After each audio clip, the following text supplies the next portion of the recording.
Kanyugunyugu k'amabara meza, endegera hino nkwitumire, wa munsi n'uyu ndetse n'igihe n'iki.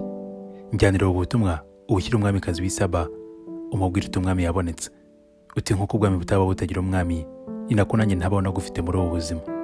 Kanyugunyugu, ubivuga udashyiramo amashyengo, dore umutima wakomeye nk'ubutaka bwa Ruhango, ariko ubundi umwe mu basore bafite umurongo. Kenshi iyo mbimubwiye bifata nk'umuhango, nambura ko ameze nk'ubusitani bwiza bwuje indabo nziza, ati hoshi igenda sinjye mwiza. Nakongeraho ko asa nk'ururabo rw'amabara atagira uko asa, akandeba mu maso n'amasoni menshi, ati dore uko asa. Nyamara iyo ndebye ubwiza bwe, nabugiranye n'umurongo ugira uti uko tuzasa ntibirahishurwa, ubwoba buranaha. Ni ngaho data, uyu marayika yisanze muri iyi si gute? Ni iki cyatumye aza gutura muri iyi si yanduye?